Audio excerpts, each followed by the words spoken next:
नमस्कार, बहुत बहुत स्वागत है आप सभी का। वक्त हुआ है सप्ताह के सबसे चर्चित शो खबर में दम है का। मैं रविंद्र सिंह आपके साथ, और आज हम आपको दिखाएंगे एक पुलिस वाले गुंडे बेटे की पूरी क्राइम हिस्ट्री। बाप बेटे जिनकी दबंगई का पूरी राजधानी में खौफ था और जिन्होंने एक गरीब सब्जी वाले को बेरहमी से पीट पीट कर मार डाला। इसके साथ ही क्या प्रदेश में ऑर्गन ट्रांसप्लांट के नाम पर अंगों की तस्करी हो रही है?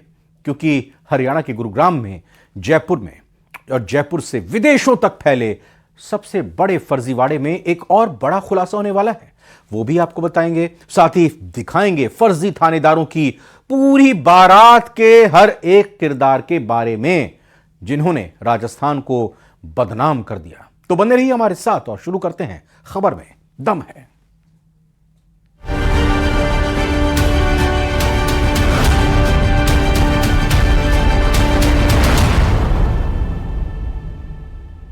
जयपुर के सबसे बड़े हॉस्पिटल एसएमएस में ऑर्गन ट्रांसप्लांट के नाम पर सबसे बड़ा फर्जीवाड़ा चल रहा था। वो था ऑर्गन ट्रांसप्लांट की फर्जी एनओसी का, नो ऑब्जेक्शन सर्टिफिकेट लेने का।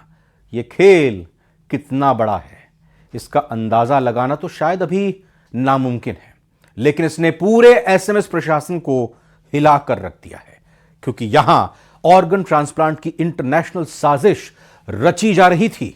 इस रिपोर्ट में देखते हैं।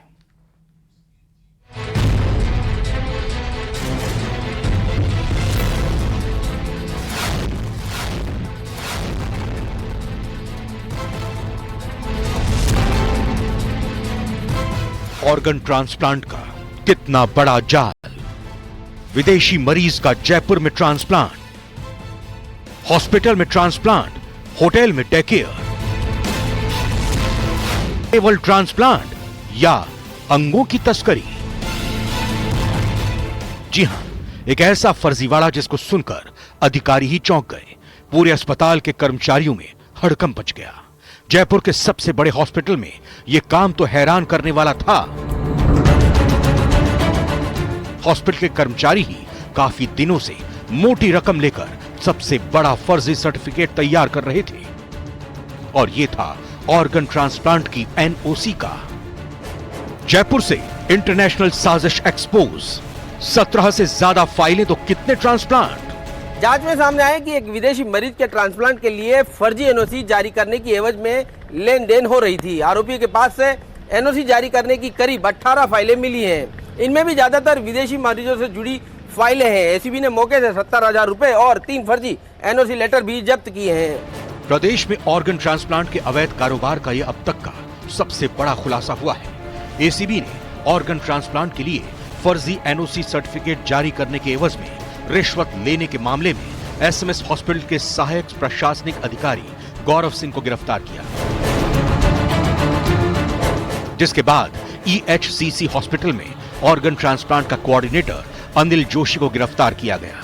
जांच आगे बढ़ी तो एसीबी ने फोर्टिस हॉस्पिटल के ट्रांसप्लांट कोऑर्डिनेटर विनोद को भी धर दबोचा।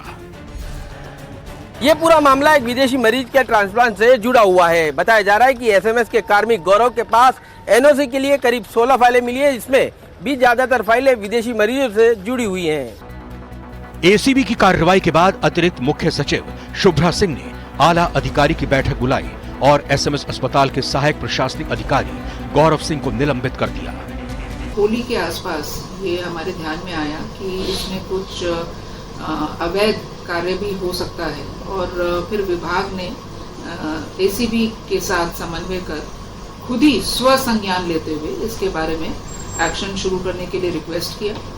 और जैसा कि आपको पता है कि एसीबी ने इसमें कार्रवाई की है और संलिप्तता पाई गई है। एसएमएस के लेवल पे एक जूनियर लेवल स्टाफ है जो कि अनुकंपात्मक नियुक्ति पर रखे गए थे 5 वर्ष पूर्व। उनकी कोई संदिग्ध भूमिका देखी गई और एक प्राइवेट हॉस्पिटल के ट्रांसप्लांट कोऑर्डिनेटर के साथ उन्होंने कोई लेन देन किया है। ऐसा लगता है कि फोर्ज्ड डॉक्यूमेंट्स यूज किए गए हैं। दरअसल विदेशों की तुलना में भारत में ट्रांसप्लांट बहुत ही कम दरों में हो जाता है। इसमें भी जयपुर पिछले कुछ सालों में मेडिकल हब के रूप में उभरा है। कि ये सतत प्रक्रिया है, रोटेशन की प्रक्रिया सतत प्रक्रिया है। इसमें सुधार करना हमारा ध्येय है। और सरकार का भी ये मंशा है कि रोटेशन इसलिए किया जाए जिससे कि स्थिति में सुधार हो और ऐसी घटनाएं ना हो, उसके तहत ही रोटेशन किया गया है। और इसको भी देखा जाएगा कि इसको स्ट्रांगली लागू किया जाए। इस कार्रवाई के बाद खुलासा हुआ है कि गौरव का 20 मार्च को ही तबादला हो गया था। उसके बावजूद वो पद पर बना हुआ था। ऐसे में एसएमएस अस्पताल प्रशासन पर भी सवाल खड़े हो रहे हैं। इसके अलावा ईएचसीसी अस्पताल की संलिप्तता भी कई गंभीर सवाल खड़े कर रही है। रिसिपेंट जो जिसको लगना है ऑर्गन वो होता है उचित, वहाँ उसको भेजा जाता है उनको और ये किया जाता है। तो ये एक अलग प्रक्रिया है। दूसरी जिसमें कि जो होता है कि जो लाइव डोनर्स जो होते हैं, जो किसी एक व्यक्ति दूसरे अपने चाहे निजी संबंधी या कोई और किसी जानकार को देना चाहता है ऑर्गन, उसको जान बचाने के लिए, वो एक प्रक्रिया होती है। तो उसमें उसके लिए उसमें बहुत सारे सर्टिफिकेट्स की ज़रूरत पड़ती है। उसमें ना सिर्फ ब्लड ग्रुपिंग्स की, HLA टेस्टिंग के लिए सब उसका टेस्टिंग होती है।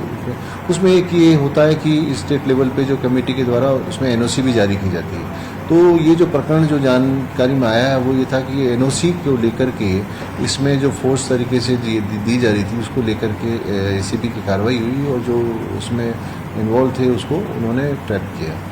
जहाँ तक कि बात है कि कोई हमारी तरफ से किसी व्यक्ति विशेष के लिए ऐसा कुछ नहीं है, लेकिन जैसा कि कॉलेज की तरफ से और हमारे को ये कई बार ये होता है कि भाई यहाँ पे कुछ सब कुछ ठीक नहीं चलता है, तो हमारे को ये इन्फॉर्मेशन अपने हायर अथॉरिटीज़ को देनी होती है कि भाई इसमें हम क्या कर सकते हैं, चाहे उसमें जो भी प्रयास होते हैं हम करते हैं। इस बीच गुरुग्राम में किडनी ट्रांसप्लांट रैकेट के खुलासे से हड़कंप मच गया है। गुरुग्राम में जिस बांग्लादेशी युवक को पकड़ा है उसकी किडनी जयपुर के फोर्टिस अस्पताल में निकाले जाने की खबर से कई गंभीर सवाल खड़े हो गए हैं। क्या इस मामले का आपस में कोई संबंध है? अब तक स्वास्थ्य विभाग इस पूरे मामले को लेन देन का मानकर ही चल रहा था, लेकिन बड़ा सवाल ये खड़ा हो गया है कि क्या राजस्थान में भी ऑर्गन की खरीद फरोख्त का गोरखधंधा चल रहा है।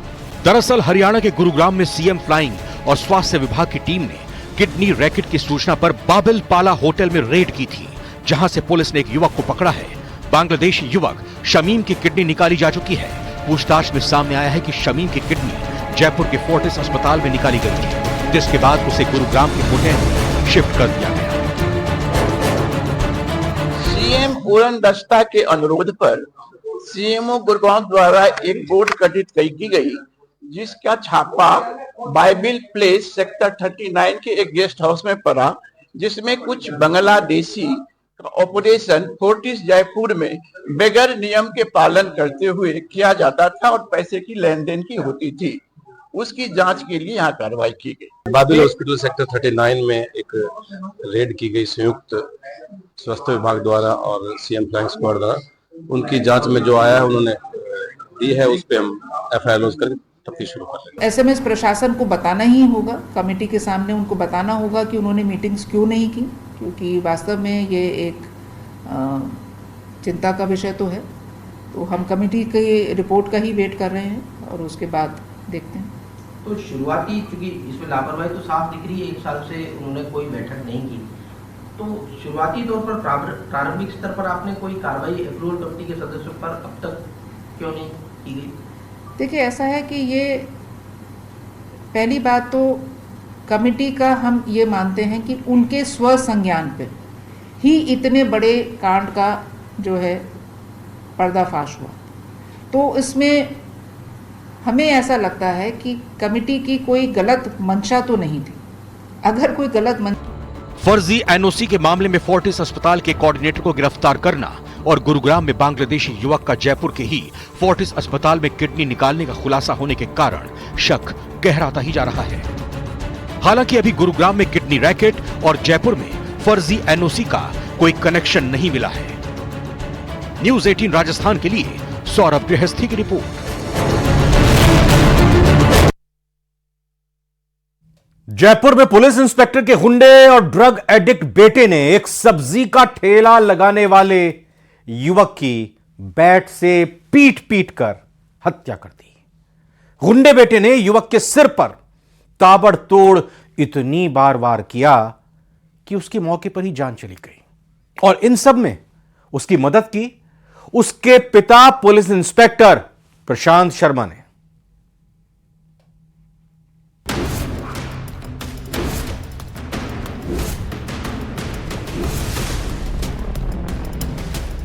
पुलिस इंस्पेक्टर का गुंडा बेटा मामूली विवाद पर मार डाला।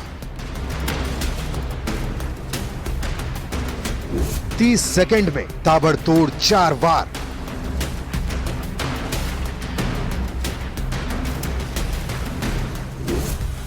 ड्रग एडिक्ट को बचाता था पिता। सबसे बड़ी वारदात, सबसे बड़ा खुलासा।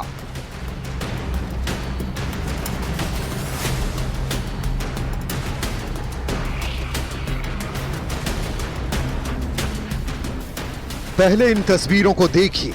एक लड़का घर से बाहर बैट लेकर निकलता है। चुपचाप बाहर जा रहे युवक पर ताबड़तोड़ बैट से हमला कर देता है। एक के बाद एक उसके सिर पर कई वार किए जाते हैं। युवक के गिरने के बाद भी उसके सिर पर लगातार हमला करता रहा और उस युवक की मौके पर ही मौत हो जाती है।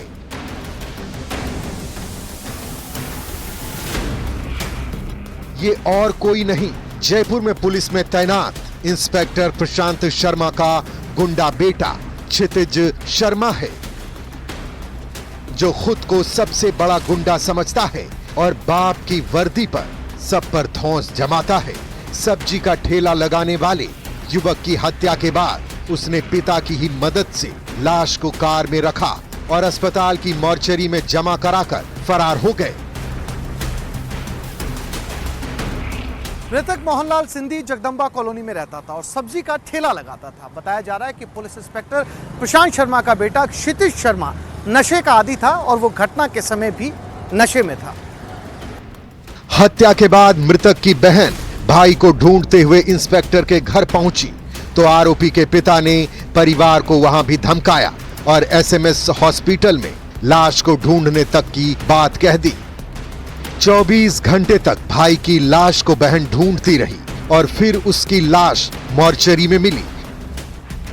ये पूरा घटनाक्रम सीआई के घर के बाहर लगे सीसीटीवी में रिकॉर्ड हो गया था। सीआई ने अस्पताल से घर लौटने के बाद अपने घर के सीसीटीवी के फुटेज को डिलीट कर दिया था। अगले दिन जांच के लिए आई पुलिस ने सीआई के पड़ोस के मकान के सीसीटीवी फुटेज की पड़ताल की तो पूरे मामले का खुलासा हो गया कि 3 बहनें थी और तीनों की शादी हो चुकी थी। पिछले करीब 10 साल से मोहनलाल अपनी मां और छोटी बहन के साथ रहता था और सब्जी का ठेला लगाता था। भाई के लापता होने पर परिवार ने जब करणी विहार थाने में पहुंचकर शिकायत की तो पुलिस ने भी मदद नहीं की।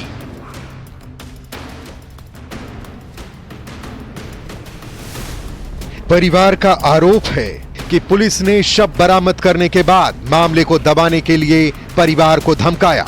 पुलिस ने हत्या के बाद उन्हें 4 घंटे थाने में धूप में खड़ा रखा और आरोपी युवक को कुर्सी पर बिठाया। वहीं मृतक की बहन के साथ भी मारपीट की गई। परिवार का आरोप है कि मॉर्चरी में पुलिस रिपोर्ट लिखवाकर पोस्टमार्टम के लिए साइन करवाया। पोस्टमार्टम के बाद भाई की बॉडी घर नहीं ले जाने शव को जबरदस्ती मॉर्चरी से सीधे 200 फीट बाईपास स्थित शमशान घाट ले गए और वहां जबरदस्ती अंतिम संस्कार करवा दिया।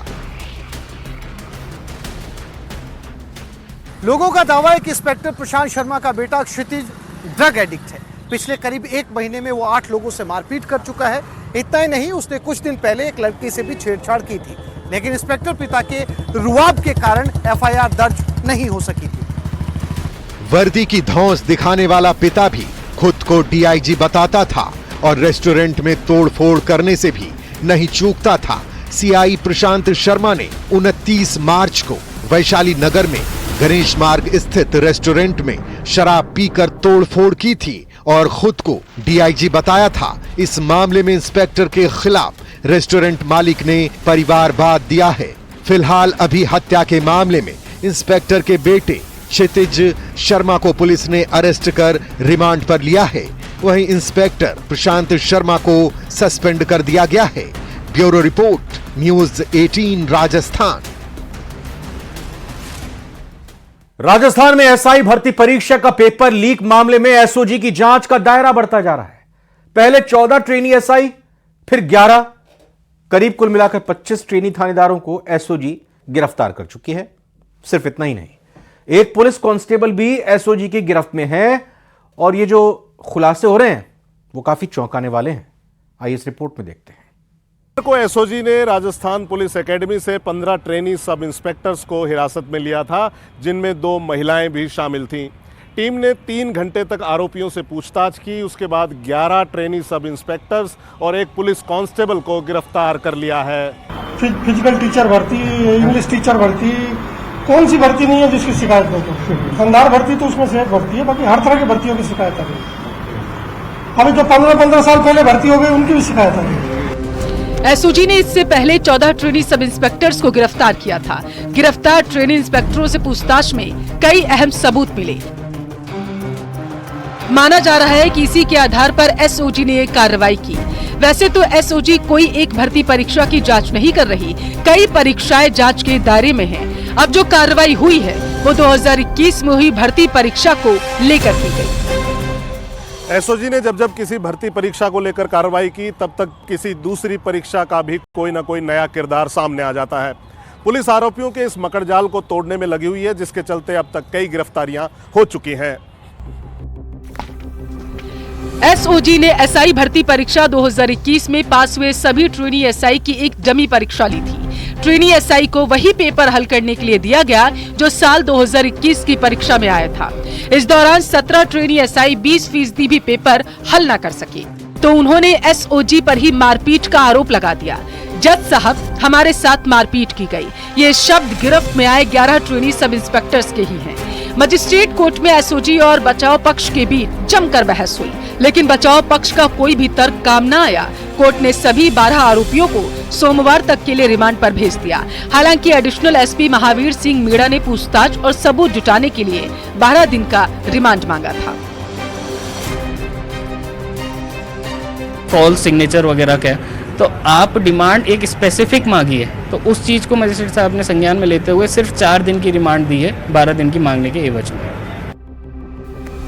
हालांकि 11 ट्रेनी सब इंस्पेक्टर्स ने जब पुलिस पर मारपीट के आरोप लगाए तो कोर्ट ने सभी आरोपियों को एसओजी मुख्यालय ले जाने से पहले ही एसएमएस अस्पताल में मेडिकल बोर्ड से स्वास्थ्य परीक्षण करवाने का आदेश दिया। वहीं रिमांड के दौरान प्रत्येक 24 घंटे में सभी आरोपियों की मेडिकल जाँच करवाने का भी आदेश दिया गया है। इसमें एक मुलजिम हरकू है, जिसने ऑनरेबल कोर्ट के सामने ये कथन किया कि साहब मेरे साथ पुलिस कस्टडी के दौरान मारपीट की गई है। इसको बात में ध्यान में रखते हुए ऑनरेबल कोर्ट ने इसका मेडिकल करवाने के लिए एसएमएस से मेडिकल बोर्ड से इसका मेडिकल करवाने के आदेश फरमाए।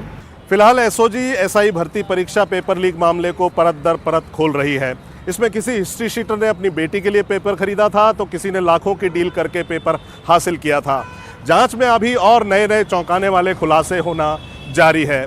कैमरामैन मान सिंह के साथ हितेंद्र शर्मा, न्यूज़ 18 राजस्थान।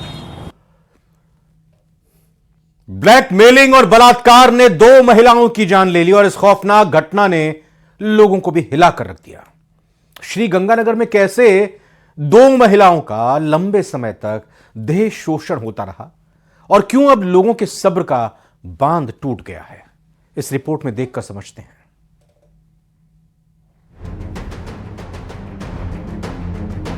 देह शोषण, ब्लैकमेलिंग और आत्महत्या। श्री गंगानगर में एक युवती और महिला के साथ हुए देह शोषण की पीड़ा ने इन लोगों को भयभीत कर दिया है। कैसे ब्लैकमेलिंग का शिकार हुई एक महिला ने 2 महीने पहले आत्मदाह कर लिया था, वहीं अब उसकी ननद ने भी फंदा लगा लिया। आखिर ये ब्लैकमेलिंग का खेल इतना लंबा कैसे खेला गया है और क्यों 2 जान चली गई, आइए जानते हैं। 19 साल की ननद ने जब फांसी का फंदा लगाया तो परिवार में हाहाकार मच गया। मौके पर पुलिस भी पहुंची और गांव समाज के लोग भी आ गए। किसी को उम्मीद नहीं थी कि युवती सुसाइड कर लेगी, क्योंकि दिसंबर में युवती की भाभी ने खुद को आग के हवाले कर दिया था। इस महिला का करीब 2 माह तक अस्पताल में इलाज चला। इसके बाद उसने दम तोड़ दिया। होली के दिन मृतका की ननद ने भी आत्महत्या का प्रयास किया था। हालांकि मामले की भनक लगने के बाद परिजनों ने 19 वर्षीय युवती को बचा लिया था। तब जो बात निकलकर सामने आई उसे सुनकर परिवारजन भी सन्न रह गए। गांव के ही 3 लोगों पर दुष्कर्म के आरोप में मामला दर्ज किया गया, लेकिन अभी यह सब चल ही रहा था कि युवती ने फिर से सुसाइड कर लिया, लेकिन इस बार उसे बचाया नहीं जा सका। मेरी तो गई एक्सपायर बड़ी बाद दूसरा महीना बाद एक्सपायर भी होती और मेरे ससुराल वाला पर दबाव बना के मेरे पर मुकदमा दर्ज करवा दियो और वहाँ 3 लड़का वजह हुई बाबली। बाद मेरी बहन है देखी होली वाले दिन खेत में आने लग रही रास्ता का मां अपने छोरे भी नहीं सारू शुरू करो बात करने वास्ते सुसाइड नोट लेके मरण वास्ते भाग गई। परिजनों ने बताया कि आरोपी पिछले 9 महीनों से ननद और भाभी दोनों का न केवल देह शोषण कर रहा था, बल्कि मोबाइल से वीडियो बना रखा था जिसे वायरल करने की धमकी भी दे रहा था। इसी से तंग आकर दोनों ने सुसाइड किया था। यह खौफनाक घटना राजियासर थाना क्षेत्र के गांव सांवलसर की है, लेकिन इस मामले में पुलिस पर भी सवाल है। पुलिस का जवाब आप भी सुनिए। आज सुबह ये घटना की जानकारी मिली, जिसमें तुरंत ही मौके पर एसएचओ और सीओ को भेजा गया है। पूर्व में एक महिला ने आत्महत्या की थी, जिसपे 304B का मुकदमा दर्ज हुआ था और उस प्रकरण के पश्चात ये जो आज परिवादी है, ये जानकारी मिली कि इसने भी कुछ दिन पूर्व सुसाइड करने की कोशिश की थी। इसके बाद एक मामला सामने आया जिसमें 376D का मुकदमा भी दर्ज हुआ। मुकदमा दर्ज होते ही अविलंब 2 लोगों की गिरफ्तारी कर ली गई तथा एक व्यक्ति जो फरार था उसको भी धरपकड़ की कोशिश जारी थी।